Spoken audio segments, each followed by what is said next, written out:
کرسمس لمانځل په هغه جشنو کې شرکت کول د مسلمان دپاره جایز دي که نه؟ اصلا دا خبره باید واضح سي چې دا کرسمس دی څه شي، ولې عیسایان لمانځي؟ دا کرسمس د عیسایانو ایجاد سوی جشن او اختر دی. دی دغه ورځ د عیسی علیه السلام د پیدایش په مناسبت باندې لمانځي چې 25 دسمبر د عیسی علیه السلام پیدایش دی.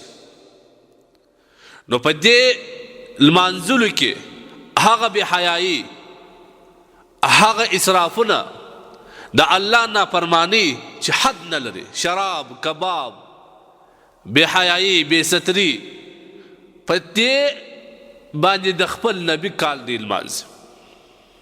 دنیا کې غالبا دا جشن په اکثرو ممالکو کې دی.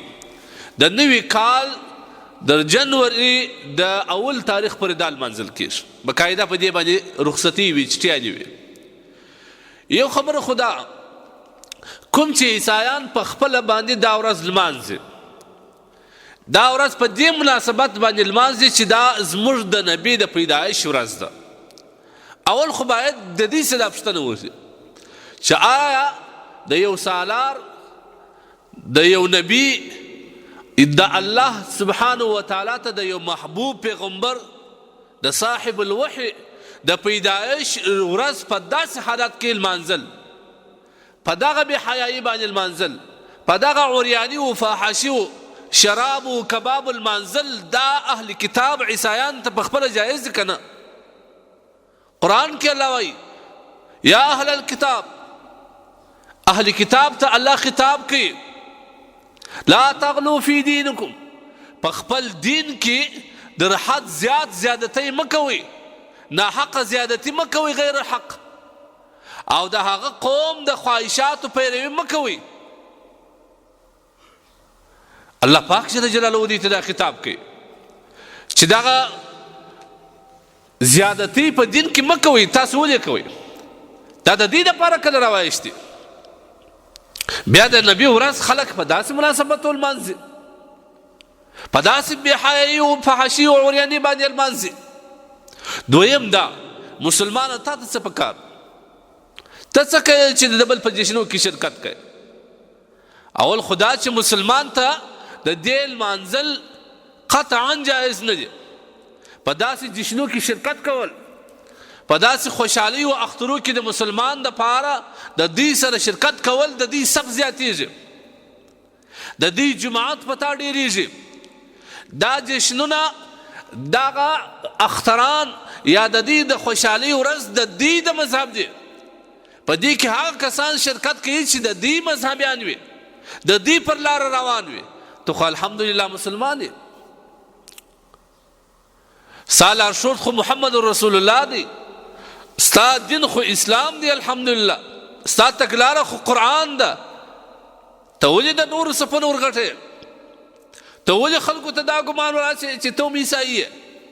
ستا په شرکت باندې هغه خوشحاله کېږي، وایي موږ یو بل مذهب یې پیدا کړي. ای د الله بنده، ته خو قرآن و حدیث وګوره، ته د علماو څه پوښتنه او معلوماتو پلټنه وکړه چې زما دپاره د عیسایانو سره په دې جشنو کې، په دې تهوارو کې، په دې اخترو کې شرکت جایز دی که نه دی جایز؟ لږ معلومات خو وکړه، بس چې تا ته نفس دماغ څه وویل ته به هغه کوې، او دا به تا ته جایز وي که نه؟ نه پام کوه. نبی کریم صلی الله علیه وسلم فرمایي خالفو الیهود والنصارى، د یهودو او د نصاراو مخالفت وکړئ. دا د امر څخه د واجب دی. بل روایت کې راځي نبی علیه السلام فرمایي من تشبه بقوم فهو منهم. د دې وضاحت محدثین لیکي چا چې د کم قوم سره په کم مناسبت باندې شرکت وکړي، څنګه مشابهت ورسره وکړي. د دې د اخترو په ورځ کالي نوي کړل، الله تعالی جشنو کې شرکت سره وکړي، د الله رسول وایي دا به د قیامت په ورځ د دې په ډله کې راپورته کېږي. نو تا ته دا یوه ګوړې جشن د شرکت په خاطر ته د خپل ملت ځان باسه، ته د دې په ډله کې د قیامت په ورځ ځان راپورته کوې. حضرت عمر رضی اللہ عنہ څه فرمایي لا تدخلوا فی کنائسهم یوم عیدهم، د دې د اختر په ورځ باندې د دې و کنایس ته مو ورځئ، د دې عبادتګاهانو د دې اجتماعاتو ته مو ورځئ. ولې؟ فإن السخط تنزل عليهم، د الله عذاب که نازلېدی پر دې کسانو باندې نازلېږي او ته به مونږ سره هلاک سي. او بیا چې په کوم حالت کې مړ سي د قیامت په ورځ به په هغه حالت کې راپورته کېږي. دا تاسو څه خوند ورکوي؟ بل واري حضرت عمر رضی الله عنه روایت دی، اجتنبوا اعداء الله فی عیدهم، د الله سبحانه وتعالی د دشمنانو په اخترو کې د شرکت کولو څخه ځان وژغورئ، ځان وساتئ. دا ډېره غټه ګناه ده. موږ ته الحمدلله الله سبحانه وتعالی خپل اخترونه راکړي، خپل د لمانځلو دپاره په اسلام کې الحمدلله اختران سته، خوشحالۍ سته. داسې نه دی چې اسلام ټول د غم دین دی. علیاذ بالله نبي علیه الصلاة والسلام چې مدینې منورې ته راغلې، د مدینې منورې باندې شندګانو 2 ورځې لمانځلې. نبي علیه الصلاة والسلام دا په کوم مناسبت دوی دا د جهالت د وخت څخه موږ دا لمانځو.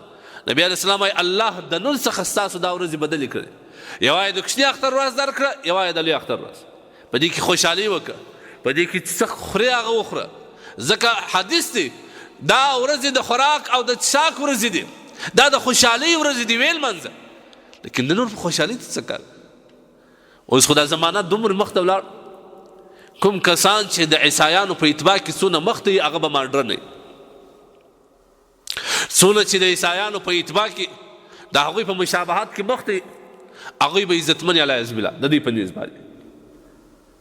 موږ ته الحمدلله عزت الله په اسلام کې را کړی دی، موږ ته الله قدرداني په اسلام کې د حضرت عمر رضی الله عنه وایي نحن اذل القوم، موږ د قوم د انسانیت هغه ذلیله خلک وو، الله موږ ته عزت په اسلام کې راکړي.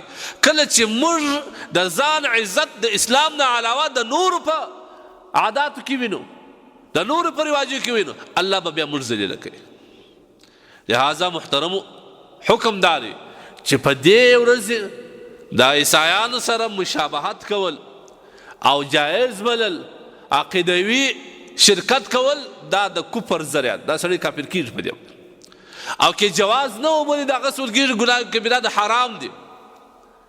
که خدای نخواسته په دغه حالت کې تا ته مرګ راغلی د قیامت په ورځ به د دې په ډله کې راپورته کېږي. لہذا د غیر مسلمانانو په مذهبي اخترونو کې، خوشحالیانو کې، جشنونو کې مسلمان ته شرکت نه دی پکار. خو که دی تا ته څه وایي چې تا ته دې مبارک وي، ته جواب مور کو یا د ځان سره داسې کلمه وایي استغفر الله، په دې څه پوهېږي. لہذا مسلمان ته په حیثیت د مسلمان، په حیثیت د محمد رسول الله د امتي دا هېڅکله جواز نه لري چې دی په کرسمس کې شرکت وکړي. دی د کرسمس مبارکي واخلي یا یې مبارکي ورکړي. تر دې چې بعض فقهاو داسې وضاحت کړی دي که چا د غیر مذهبي په اخترو کې یوه هګۍ په دې نیت باندې ورکړه چې دا جایز دی او دا د اختر ورځ ده، په عقیدت یې ورکړه، دا سړی د اسلام اوس پام کوئ، ډېر احتیاط کوئ، په ډېر لږ څه ډېر څه د لاسه مه ورکوئ.